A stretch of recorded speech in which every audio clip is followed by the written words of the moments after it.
Welcome students to English 101. My name is Professor H, and I'm going to be your instructor for this class. Remember that if you ever have any questions about any of your assignments, feel free to email me at any time.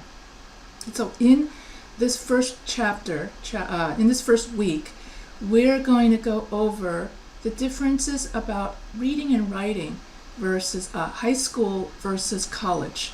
So when you go to college, your writing becomes a lot more formal than when you were in high school.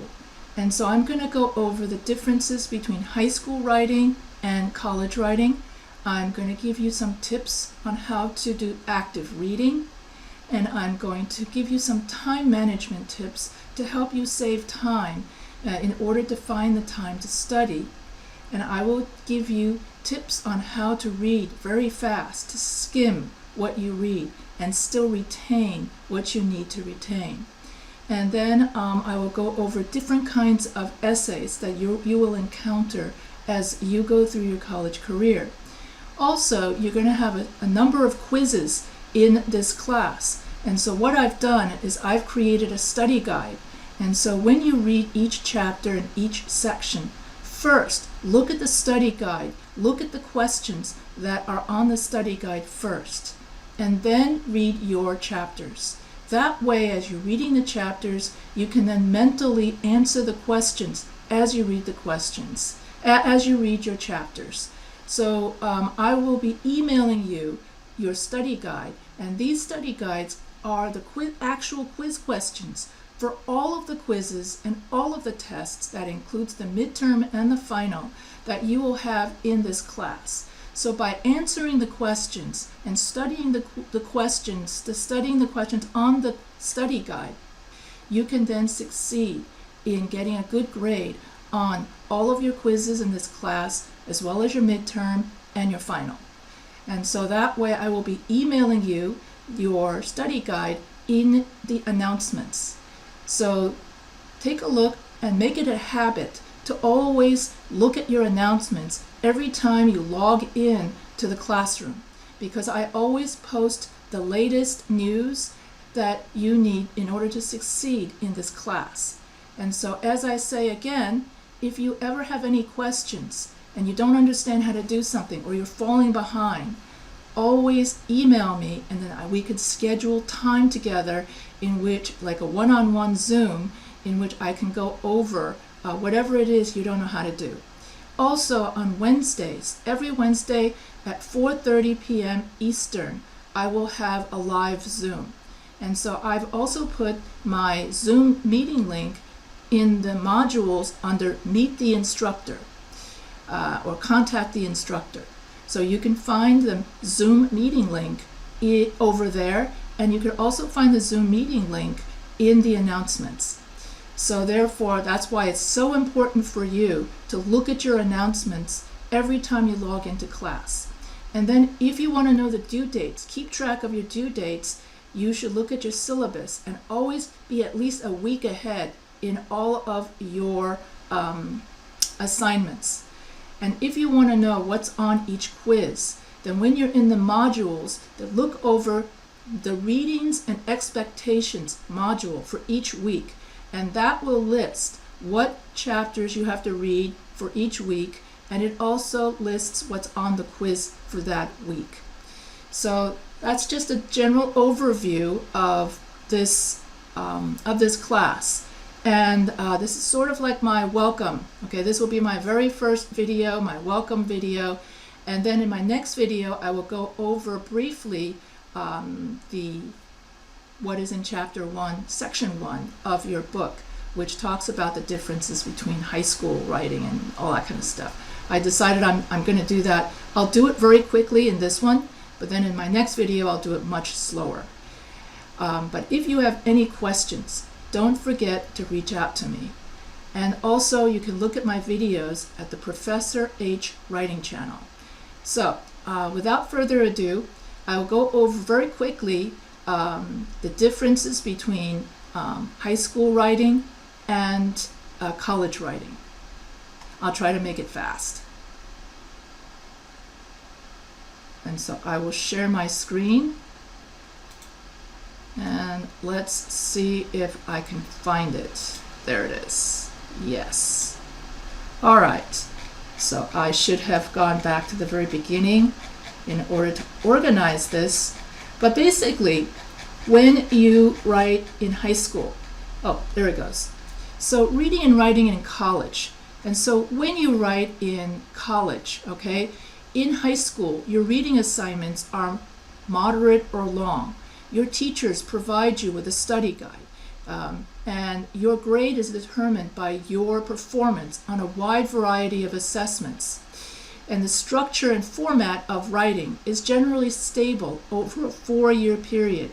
And teachers often go out of their way to identify and try to help you if you're doing poorly on exams, or if you're missing classes, if you're not turning in assignments, or just struggling with the class. However, in college, some reading assignments, instead of in high school, your reading assignments tend to be very short. But in college, your reading assignments may be very long, and you will be expected to come to class with a basic understanding of the readings. And reviewing for exams will be primarily your responsibility. So it's going to be your responsibility to study the study guide and fill in the questions, and know the answers to the questions. Your grade may depend on just a few major assessments in college, whereas in high school you had a quiz every week, or even every day. Outside of creative writing classes, in college, most of your writing is going to be formal, and it's going to be expository. That means that the purpose of the writing is to inform the reader of your topic. You'll be doing research, you'll learn about credible sources, and you'll learn how to use APA. And depending on the class, you may be asked to master new forms of writing and follow standards within a particular field. And so in high school, I just did that already, okay. And so even in college teachers want their students to succeed, but they may not always realize that when students are struggling. So they expect you to be proactive. That is, they, meaning the teachers, expect you, the student, to be proactive and take steps to help yourself if you're stuck. Whereas in high school, the teacher will do it for you. She'll walk around the classroom and then make sure everybody is on task. I used to teach high school, so I know that. But in college, you have to take it upon yourself, because you're an adult now, to reach out to the teacher if you need help. So that is the major difference, whereas in high school, everything is less formal, and in college, everything is more formal. By the time you get to college, you should already know how to read, okay? And so here are some reading strategies, which is something that you should have learned in high school. So here I'm going to go over reading strategies. I know I'm going over it really fast. Okay, so when you read any article, you want to first locate what is the main idea of what it is you're reading. And so the primary comprehension goal is to identify the main point, the most important idea that the writer wants to communicate. After you find the main point, then you want to find the supporting points. Okay, how does that writer support what he wrote? Okay, and so in a textbook, you will see headings, and then you will see bolded words. And so I always tell students that those bolded words will become the definitions that you're going to need to know for your test. And so therefore, whenever you see a bolded word or a definition, you write that in your notebook to memorize that for your test, okay?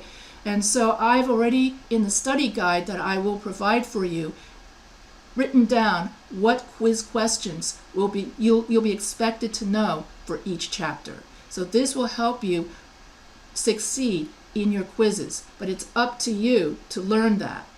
And so in scholarly books and journal articles, the main idea of the article is known as the thesis. Okay, the thesis is, in other words, whatever the writer is writing about, one central idea. And then he supports that one central idea with subheadings, with body paragraphs, in order to prove his claim, so that you would learn and you would believe him. So that's the thesis. So in scholarly books and journal articles, the introduction, so it's whatever you're reading, it's going to be split into 3 parts. You have the introduction that introduces the topic. Then you're going to have 3 or 4 or 5 body paragraphs that describes the topic. And then you're going to have a conclusion that's going to conclude the topic and give closure. And so if you want to read quickly through an article, you need to look at what is the main idea, where are the body paragraphs, what is the conclusion. As you read each paragraph, read the first sentence and the last sentence, the first sentence and the last sentence, and read the first paragraph and the last paragraph of each. Let's say you're reading a magazine article. You would read the first paragraph of the magazine article, then you read the first sentence and the last sentence of each body paragraph. That's how you skim an article. That's how you read fast. If you're reading a textbook, you pay attention to all the headings, the graphics, and the bolded words. And also in your textbook, in this particular textbook that you'll be studying from, key takeaways. Okay, so if I were you, at the very end of each chapter, this particular textbook that you're using in this class has something called key takeaways. That's the summary of the entire section. So let's say we're doing a section on adjectives and adverbs, right? And so the entire section would describe what is an adjective, what are adverbs, and give a lot of examples.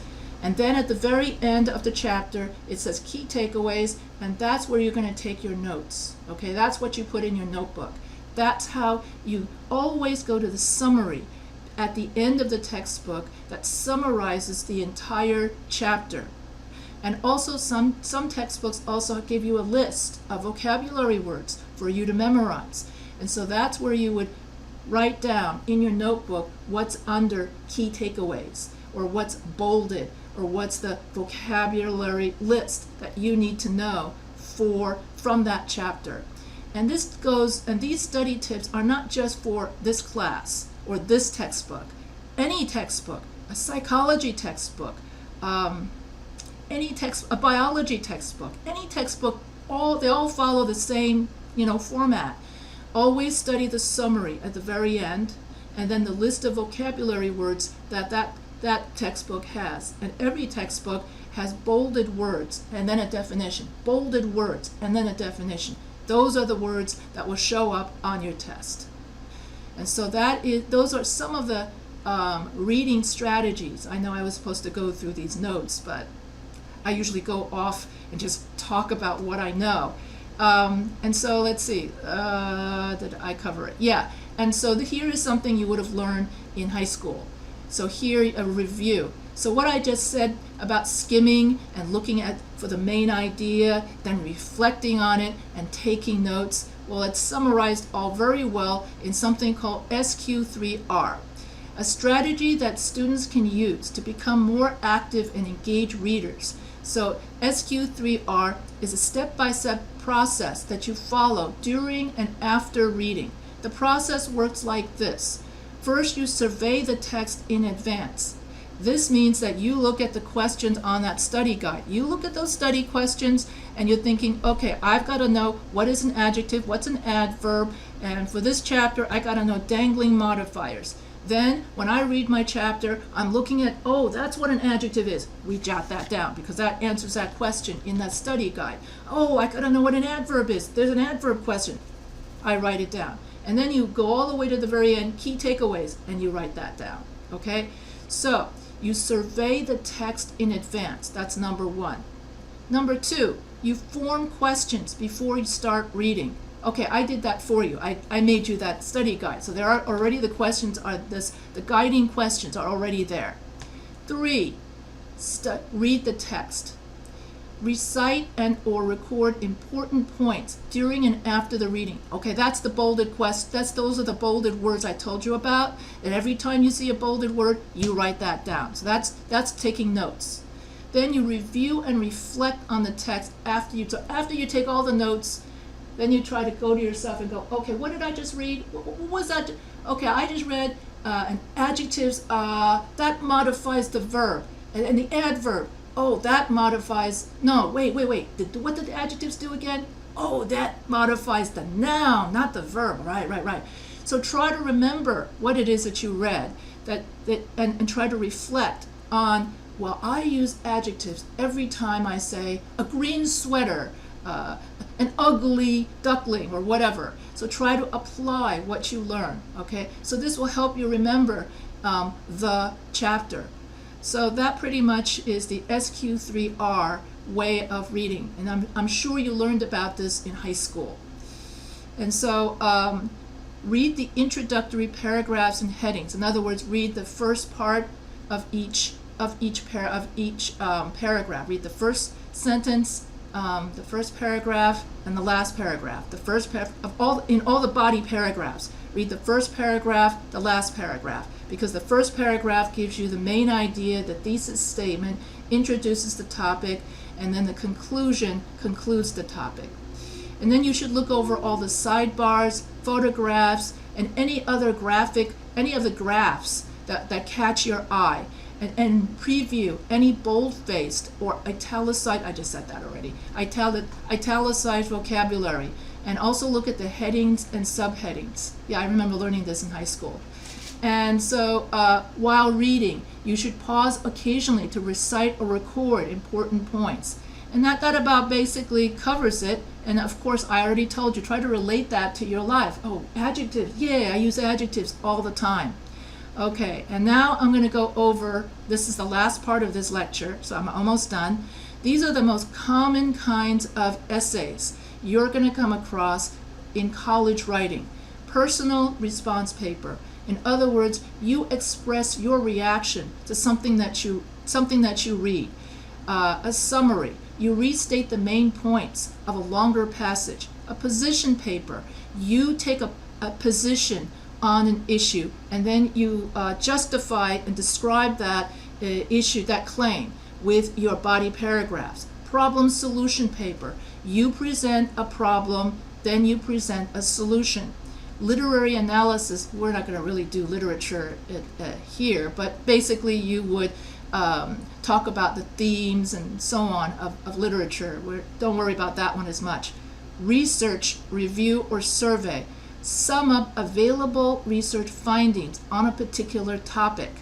Synthesis. And so that's what you do when you write your research paper. And you would use pie structure, and you would integrate your in-text citations into your body paragraphs as a way to add credibility to your paper. Case study or case analysis. So instead of relying on your personal experiences, when we write a research paper, we want to write about what your research paper, or what other people have done. Case studies means that you write about what your research, or what it is that you're researching. And so therefore you investigate a particular person, group, or event, and you draw conclusions from that research. Laboratory report. You present a laboratory report including a hypothesis, methods of data collection, results, and conclusion. This is also known as the science paper. So you'll be doing that in psychology class, biology class, in all your classes where they teach you how to be a good nurse. Research journal. It records a student's ideas and findings during the course of, okay, so once you finish your taking all your courses, then in a lot of schools you'll be taking a capstone class where where based on everything that you studied, you're going to write a paper based on your major. Okay, so research journal is where you write down in your journal your reaction to what you've been studying. That's, in other words, your notes. Your research journals, your notes. Research paper. In a research paper, you present a thesis and you support it with original research. That we will be doing in this, not so much in this class, but you'll be doing a lot of that as an undergraduate. The first 2 years of college is what we call foundational knowledge, where you'll just be memorizing a lot of vocabulary for your major. Okay, if you're a nurse, you're going to have to memorize the parts of the body. If you're a linguist, you're going to have to memorize the structure of all the existing languages from around the world, grammatical structures. And that's a lot of vocabulary. The first 2 years is foundational. And so you'll just be, when you write your research paper, you're writing about what other people have already written. Then when you get to graduate school, that's after 4 years of college, that's when you write something original nobody else has written before. That's what separates graduate school from, and that's 6 years of college. Okay, that's 6 years of college. That's equivalent to being a registered nurse. Okay, if you're going through the nursing field. Okay, so that sort of thing. And the reason why I do that is because most of my students are nurses. So here it says key takeaways. Well, that's because at the end of this first section 1, chapter 1, section 1 just ended for your book, and so therefore the key takeaways means that it's a summary of this section. Okay, so about college level writing is different from high school writing. You've got to learn to manage your reading assignments, so I went over that.